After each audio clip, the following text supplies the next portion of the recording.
A Polônia acabou de construir a defesa mais poderosa da Europa, e isso pode ter acabado com a principal aposta estratégica de Putin. Hoje, você vai entender como um país na fronteira com a Rússia se transformou na fortaleza mais temida da OTAN, a Aliança Militar Ocidental. Se inscreva aqui embaixo e vamos juntos chegar nos 10 milhões. Bora lá!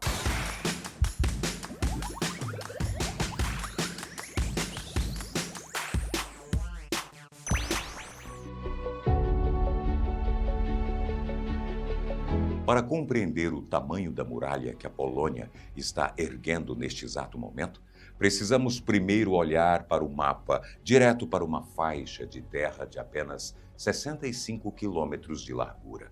Esse é o infame corredor de Suwałki, situado na fronteira entre Polônia e Lituânia. A geografia desse lugar é um verdadeiro pesadelo tático para a OTAN. De um lado, você tem a Bielorrússia, aliada incondicional de Moscou. Do outro lado, encontra-se o enclave russo de Kaliningrado, um território fortemente militarizado que abriga mísseis balísticos de alta precisão, modelo Iskander, e defesas antiaéreas pesadas. Há anos, esse estreito corredor tira o sono de estrategistas militares no mundo inteiro. O motivo é uma simples questão logística. Se a Rússia decidir fechar essa passagem de 65 quilômetros, os países bálticos, Estônia, Letônia e Lituânia, ficam isolados por terra do resto da Europa. Nenhum tanque aliado ou comboio de suprimentos conseguiria chegar até eles. Foi exatamente por isso que entre 2025 e início de 2026, o Kremlin começou a testar o pulso dessa região de forma agressiva. Drones russos invadiram o espaço aéreo por alguns segundos e mísseis se perdiam próximo à fronteira. Putin não estava apenas provocando, ele queria medir o tempo de reação de Varsóvia e ver quem piscaria primeiro. A Polônia, no entanto, decidiu que não iria piscar. Ela iria fechar os olhos do inimigo.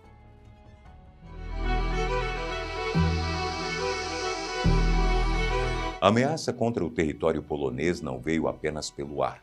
Muito antes de disparar um único tiro, a Rússia e a Bielorrússia iniciaram o que a inteligência polonesa classifica oficialmente como guerra híbrida. Em vez de soldados fardados, a estratégia consistiu em usar seres humanos em situação de vulnerabilidade como armas de desestabilização contínua. A mecânica era fria e calculada. O governo bielorrusso atraiu milhares de imigrantes do Oriente Médio, África e Ásia, prometendo a eles uma entrada fácil na União Europeia. Ao chegarem a Minsk, essas pessoas eram levadas para as densas florestas na fronteira polonesa e forçadas por guardas armados a cruzar o arame farpado. Segundo o Ministério do Interior polonês, só nos primeiros 8 meses de 2025 foram registradas quase 25 mil tentativas de travessia ilegal coordenadas dessa maneira.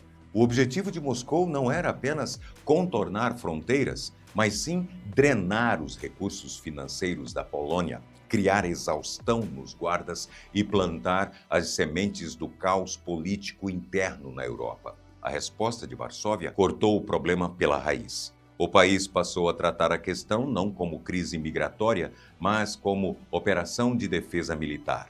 A Polônia integrou a Guarda de Fronteira, a Polícia Nacional e as Forças de Defesa Territorial em ações conjuntas, selando as áreas e mostrando que a tática de usar civis como escudos de desestabilização não funcionaria ali.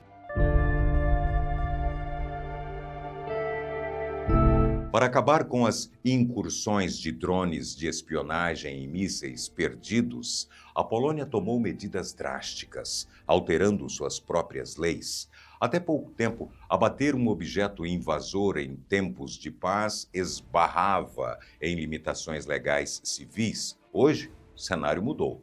O governo estabeleceu regras de resposta militar rígidas na fronteira leste, dando aos militares a autoridade legal para ordenar a neutralização imediata de qualquer drone hostil, uma vez que o radar identifica o objeto como ameaça.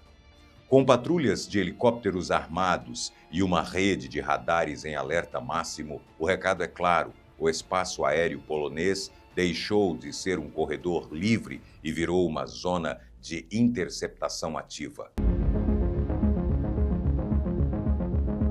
Apenas posicionar soldados ao longo da linha de divisa não seria suficiente para parar uma hipotética incursão mecanizada. A Polônia sabe muito bem que tanques não respeitam arames farpados. Foi com esse raciocínio que anunciaram o Escudo Oriental, um megaprojeto de infraestrutura de 2,5 bilhões de dólares que transforma a fronteira leste na barreira física mais formidável do mundo atual. Não imagine um muro contínuo como a muralha da China, pois muros fixos podem ser contornados. O projeto polonês é um sistema profundo de defesa em camadas ao longo de 700 quilômetros. O país está escavando enormes trincheiras antitanque e instalando milhares de dentes de dragão, blocos piramidais de concreto maciço, reforçado com aço, desenhados para rasgar as esteiras dos blindados e travar o avanço das tropas. Mas a genialidade do projeto está na tecnologia. Todo esse bloqueio físico é interligado por uma malha nervosa de sensores de movimento, câmeras de visão termal e radares terrestres alimentados por inteligência artificial. Se um grupo de forças inimigas tentar cruzar uma floresta à noite, a IA consegue distinguir a assinatura térmica deles, o calor emitido pelo corpo humano, da de um animal silvestre, alertando o comando central na mesma hora. Essas barreiras são desenhadas para canalizar o inimigo para áreas específicas, conhecidas como zonas de engajamento. Áreas onde o inimigo é forçado a entrar e onde a artilharia já está posicionada com as coordenadas pré-calculadas para lançar fogo concentrado. A diplomacia encontra seu limite quando a sobrevivência de um país é colocada à prova. Em fevereiro de 2026, a Polônia tomou uma decisão geopolítica pesada que chocou o mundo, mas fez total sentido do ponto de vista estratégico. O país se retirou oficialmente da Convenção de Ottawa. Para contextualizar, esse é o tratado internacional assinado em 1997, que proíbe o uso, a produção e o armazenamento de minas terrestres antipessoais. O objetivo sempre foi evitar vítimas civis anos após os conflitos. No entanto, ver um país europeu e democrático abandonar um acordo global de desarmamento é o indicador mais claro do nível de ameaça que a Polônia percebe estar enfrentando. Na prática, abandonar esse tratado dá às Forças Armadas polonesas autorização legal para instalar campos minados extensos em suas florestas, estradas secundárias e rotas previsíveis de invasão. Taticamente, o papel principal de um campo minado é o impacto psicológico e a capacidade de atrasar drasticamente o avanço inimigo. Ele força as tropas invasoras a parar e limpar a área, ou a desviar diretamente para as zonas de engajamento do Escudo Oriental.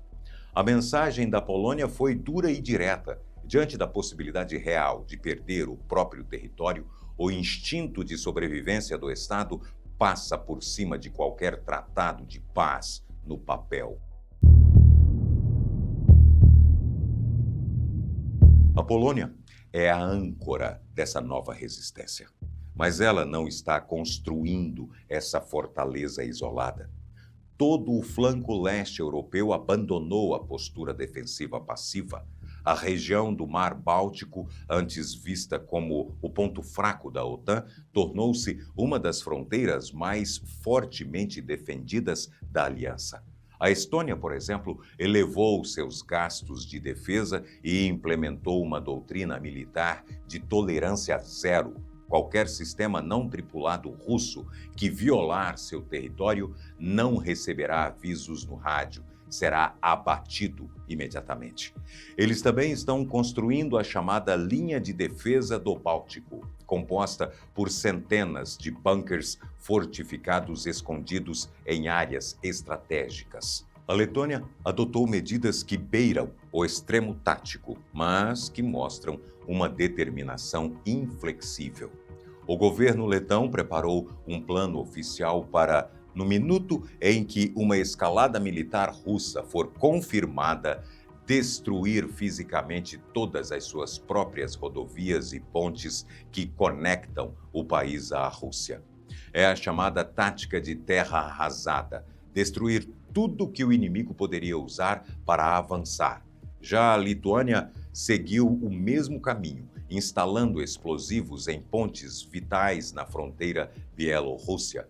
Mais do que isso, a Lituânia passou a abrigar permanentemente a Brigada Panzer 45 da Alemanha, uma brigada blindada, pesada alemã, a primeira vez desde a Segunda Guerra Mundial que o exército alemão estaciona uma força blindada permanentemente em outro país.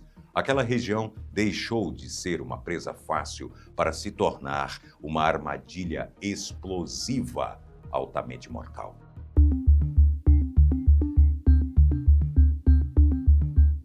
Após o colapso da União Soviética, a maioria dos países da Europa Oriental começou a cortar orçamentos militares, acreditando que guerras no continente eram coisas do passado. A Polônia foi na direção oposta.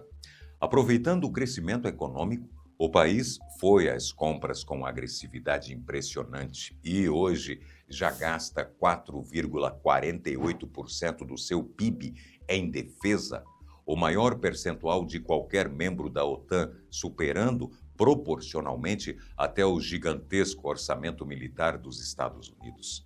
O resultado deste investimento é a formação da força terrestre mais poderosa, moderna e letal de toda a Europa. O efetivo militar polonês está sendo expandido rapidamente de 100 mil para 300 mil soldados, o que representa um exército maior do que as forças terrestres da França e do Reino Unido combinadas.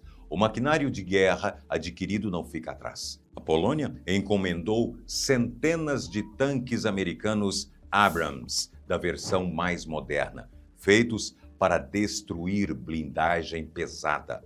Além disso, assinaram contratos que colocam a Polônia no caminho de adquirir até 1.000 tanques K2 Black Panther, o que a tornaria o maior operador do blindado fora da Coreia do Sul. E lançadores de foguetes múltiplos Chumo, um sistema sul-coreano capaz de disparar dezenas de projéteis simultaneamente, com transferência de tecnologia para fabricar localmente. Somando isso a dezenas de helicópteros de ataque Apache, os mesmos usados pelos Estados Unidos em conflitos ao redor do mundo, o país montou um exército blindado focado exclusivamente em neutralizar qualquer ofensiva terrestre que se atreva a cruzar suas fronteiras. Toda a superioridade no solo perde o sentido se o céu pertencer ao inimigo. Consciente dessa regra inquebrável, a Força Aérea Polonesa garantiu seu controle aéreo com a chegada, a partir de meados de 2026, dos caças furtivos de quinta geração F-35A Lightning II, a categoria mais avançada de aviões de combate que existe hoje. No país, eles foram batizados de Hussars, uma homenagem aos temidos Hussardos alados da histórica cavalaria polonesa. Chamar o F-35 apenas de caça de combate é um equívoco. Ele é um supercomputador voador e um centro de inteligência altamente avançado. O seu design furtivo faz com que ele apareça no radar inimigo com o tamanho de uma pequena bola de golfe, permitindo que penetre nos sistemas de defesa antiaérea S-400, os mísseis russos mais avançados para abater aviões, posicionados em Kaliningrado, sem jamais ser detectado. Ele consegue localizar e travar a mira em caças russos Su-35, considerados entre os mais avançados da aviação militar russa, a mais de 200 quilômetros de distância, eliminando a ameaça muito antes que o piloto adversário perceba que está na mira. Mas o fator principal é a sua conectividade ininterrupta. Se um F-35 polonês detecta um alvo suspeito, esse dado é transmitido em tempo real para as baterias de mísseis Patriot no solo e aeronaves aliadas na Alemanha ou Holanda. É uma malha de inteligência integrada que a Rússia simplesmente não tem a tecnologia necessária para replicar ou combater.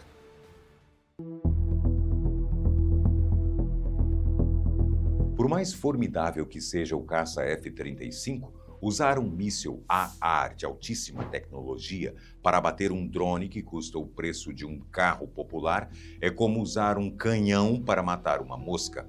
A guerra na Ucrânia ensinou uma lição econômica fundamental. A guerra moderna é vencida por quem destrói ameaças baratas usando defesas igualmente baratas.